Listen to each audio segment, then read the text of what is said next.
Holy shit, I'm pasty. What the? And let's get started with today's video, which is going to be about one of the best sets ever to exist in Transformers history. A certain set that I have to grab underneath my table because it comes in a big box, and it's Transformers animated.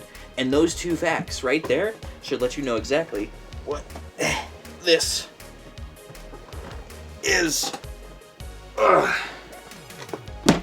The Transformers animated Botcon 2011 Stunticon Job box set. So, this is the Botcon 2011 box set. One of the greatest box sets ever. It's either this or the Shattered Glass, or maybe the Dawn of Future Past one. Right now, it usually sells for about like $1,000 minimum. So I purchased this set on February 18th, 2021, almost 5 years ago, for $484.52. Damn. These are also very good. So let's just jump into the video and talk about why that is. Alright kids, buckle up. As I said earlier, this is my holy grail, my prized possession in my entire collection, and I am so glad that I found the Home Depot box it was hidden inside of. Let's begin our very thorough tour of this box set with the box. This, without a doubt, is the coolest box ever. Man, do I miss the old Botcon. The new stuff, I'm glad that it's back, but it just doesn't hit the same. Back in the day, Botcon went all out with their special gift sets, no matter what year it was. For 2011, they decided to go with a simplistic, yet stylish, purple and white checkered flag design. The box has the animated logo on the top corner with a purple wash over it, as well as some lovely artwork of the character heads. Here's Motormaster, Dead End, Wild Rider, Dragstrip, and Breakdown. On the bottom of the box, we see when and where this Botcon took place. Pasadena, California, 2011. But the box gets even more special once you open it up. Inside, you'll find a dense foam insert with all of the figures packaged in their vehicle modes. It's such a cool display and an excellent way to protect these highly sought-after figures. At the bottom, there is also space for the exclusive pin, and it doesn't stop there. The previous owner of this box set must have gotten it at Botcon, because here we have the papers that the convention handed out for people to give their ideas for future box sets. And we also find the toys instructions, tech specs, and there is a special comic book based in the animated continuity. Plus, there is also the Certificate of Authenticity.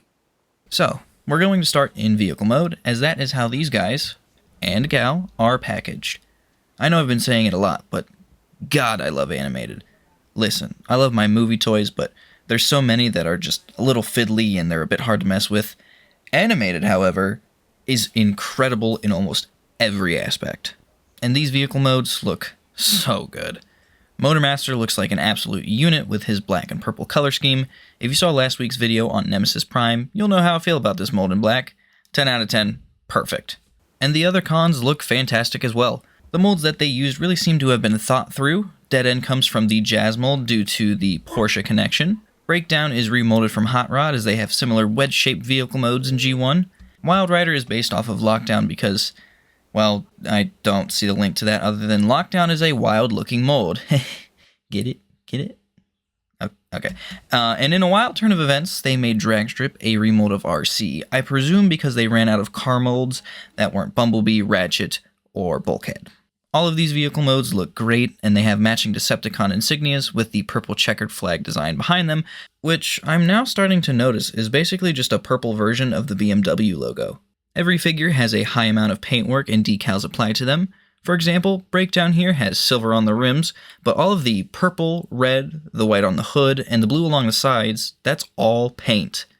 I'm not only impressed with how much paint they were able to put on these figures, but how perfectly everything was applied as well. On Dead End, the yellow on the mirrors and the exhaust are about as close to perfect as you're going to be able to get without any overspray. And the final thing that I will mention about these figures is the weapon storage in vehicle mode. For many Transformers figures, like 90% of them, the weapon storage in vehicle mode is usually not very good. They're usually just plugged in somewhere on the vehicle and that's it, and that's how you end up with a cop car that's got about 4 guns attached to it. Breakdown is a perfect example of this, as his bow and arrow literally just clip on top of the car. However, Motormasters integrate to make a truck bed and a water gun for the fire truck. Dead End's nunchucks become the exhaust, Wild Rider's EMP becomes the blower, and Dragstrip's swords become some pretty cool looking taillights. I very much appreciate attention to details like this. And finally, they all roll pretty well. And here they are in their robot modes. They are so fucking cool. Displaying them as a group is just awesome and a sight to behold. Honestly, 8-year-old me would have never thought that I would own these, and yet here I am, so goals achieved. And even though they look cool as a group, they do also look very cool just by themselves. Motormaster in particular looks really scary with a brand new boxy head sculpt. What a stash. And speaking of stashes, Dead End has one as well, just not as good. Wild Rider and Breakdown have unique head sculpts that were made exclusively for these releases, just like Motormaster. Other than that, these figures are just straight up repaints, but they're cool repaints, and I think we should talk about them one by one. I'll start with Motormaster, who has a similar color layout as Optimus. He's got a black top, purple bottom, and is hit with some lovely silver, purple, and green paint on the minor details. He's also rocking some lavender and color forearms and fist. His trailer becomes his axe and a gun, which, as I pointed out in last week's video, shoots water. Dead End is now finished in a beautiful magenta with yellow, black, and purple painted highlights throughout. I like the decision of the stripe going through his robot mode, helps break up the magenta in a pretty great way. The exhaust on the side pops out and becomes his nunchucks, which they can actually, they got a little, what's the thing that I'm thinking of? String. They got a string, so they can spin, Anyway, Wild Rider is a crazy boy, mostly molded in gray plastic with silver and magenta highlights. He's very lanky deluxe due to how the transformation works. And a random thing that I'd like to point out is how the plastic sounds. I don't know why, but that sound is so satisfying to me. He comes equipped with an EMP gun that is spring-loaded and a friggin' chainsaw, because why not? And now that I'm starting to really think about it, is he just Leatherface? Next up is Breakdown, the cool one. I think I like his colors the most. I don't know though, I think they all look super good. He and Dragstrip are definitely the most unique out of the group. Breakdown is molded in a creamy white color and blue with some magenta highlights. Oh, wow, shocker, magenta again. On his face sculpt, you can tell that he is actively shitting his pants because, well, I would be too if I had to be around these two guys all the time. His weapon is a bow and arrow, and look, I didn't forget the missiles this time. They are spring-loaded, so you can shoot them. And finally, we have Dragstrip, a yellow remold of RC, and the only remold of RC that isn't a knockoff, of which I might have. Anywho, Dragstrip is mostly molded in yellow and black plastic with, you guessed it, magenta paint hits, because that's the theme of this set. Magenta.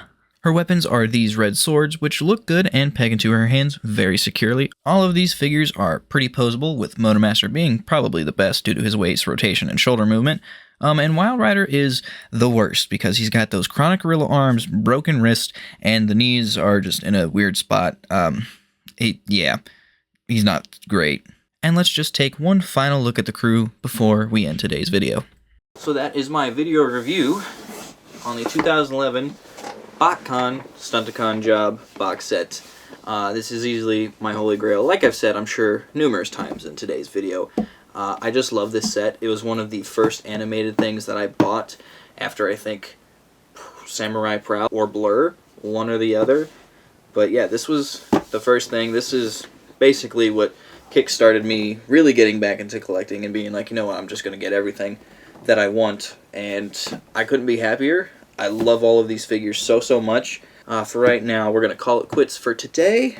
I will see all you guys later. Take care. Bye-bye. And yeah.